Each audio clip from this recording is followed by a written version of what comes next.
الحمد لله رب العالمين।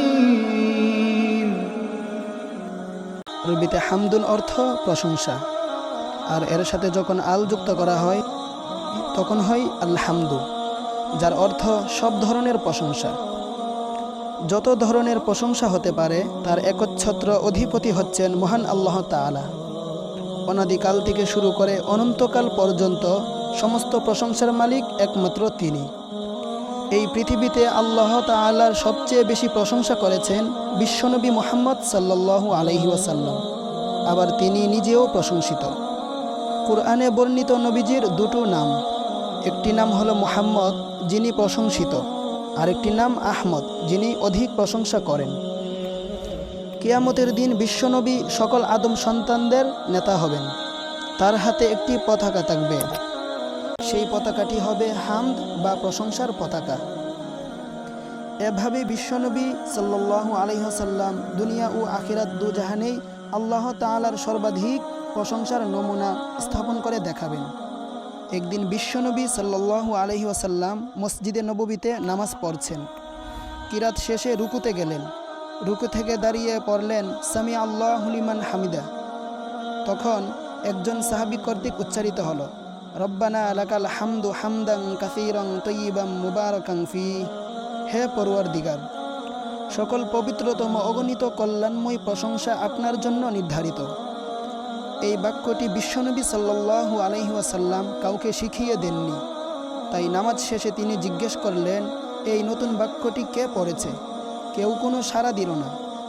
বিশ্বনবী সাল্লাল্লাহু আলাইহি ওয়াসাল্লাম তখন সকলকে অভয় দিয়ে বললেন, যে এগুলো পড়েছে সে খারাপ কিছু পড়েনি। তখন একজন সাহাবী বললেন, ইয়া রাসূলুল্লাহ, এগুলো আমি পড়েছি। এটা শুনে বিশ্বনবী বললেন, আমি দেখলাম ৩০ জনেরও অধিক ফেরেশতা প্রতিযোগিতা করছিল সূচক কথাগুলো কে কার আগে আল্লাহর কাছে নিয়ে যাবে সেটা নিয়ে। এজন্য আমাদের উচিত মন প্রাণ উজাড় করে বেশি বেশি আল্লাহর প্রশংসা করা। আর প্রশংসা করবই না বা কেন? তিনি কত মহান, কি অপরূপ তার সৃষ্টি। সমস্ত সাগরের পানিকে যদি কালি করা হয় আর সমস্ত গাছকে যদি কলম বানানো হয়, অতঃপর সে সাগরের পানি নামক কালি দিয়ে আর গাছ নামক কলম দিয়ে যদি আল্লাহর প্রশংসা বাণী লেখা হয়, তাহলে সাগরের সব পানি ফুরিয়ে যাবে, গাছের কলম শেষ হয়ে যাবে, তবু তার মহিমা বর্ণনা শেষ হবে না। পৃথিবীতে আল্লাহ তাআলা কত সাগর আর মহাসাগর সৃষ্টি করেছেন। প্রশান্ত সাগর, আটলান্টিক মহাসাগর, উত্তর মহাসাগর, দক্ষিণ মহাসাগর, লোহিত সাগর, ভূমধ্য সাগর, চাইনা সাগর, কৃষ্ণ সাগর, এ দেশের দক্ষিণে বঙ্গোপসাগর, এভাবে আরও কত সাগর। পৃথিবীর প্রায় 3 ভাগের 2 ভাগই জল আর 1 ভাগ স্থল। তাহলে সবগুলো সাগর মহাসাগর জুড়ে কি পরিমাণ পানির অস্তিত্ব বিদ্যমান আপনি কল্পনা করতে পারেন কি? আর গাছপালা, এক অ্যামাজন জঙ্গলে কত গাছপালা আছে, তা কি গুণে শেষ করা যাবে? এত দূর না গিয়ে আমাদের সুন্দরবন নিয়েই যদি একটু কল্পনা করি, এক সুন্দরবনে কত গাছপালা আছে, তার কি কোনো ইয়ত্তা আছে? তা কি গুণে শেষ করা যাবে? আল্লাহ তাআলা বলেন, ওয়ালাউ আন্না মা ফিল আরদি মিন শাজারাতিন আকলামু ওয়াল বাহরু ইয়ামুদ্দুহু মিন বা'দিহি সাবআতু আবহুরিম মা নাফিদাত কালিমাতুল্লাহ ইন্নাল্লাহা আজিজুন হাকীম। যদি পৃথিবীর সব গাছ কলম হয় আর সমুদ্র তার কালি হয় এবং সমুদ্রের সাথে যদি আরও 7 সমুদ্র যোগ হয়, তা দিয়ে আল্লাহর কথা লেখা হয়, তবুও আল্লাহর কথা ফুরাবে না।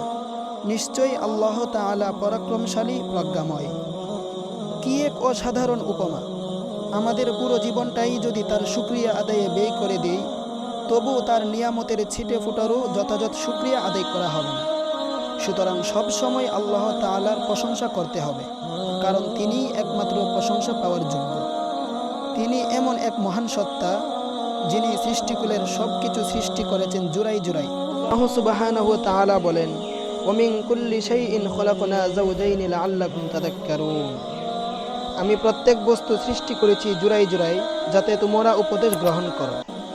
অর্থাৎ আল্লাহ তাআলা প্রতিটি জিনিস জুড়াই জুড়াই সৃষ্টি করেছেন, অথবা ওই জিনিসের বিপরীত জিনিসও সৃষ্টি করেছেন।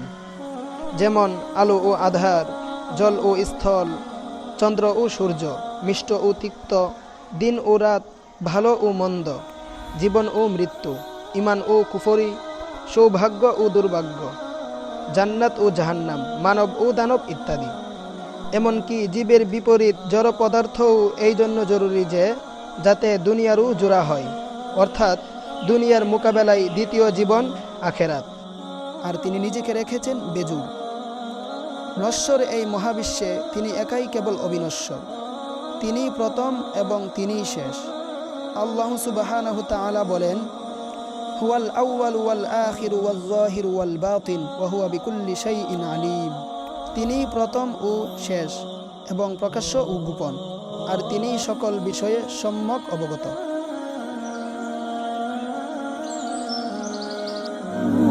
ثم نور وحياة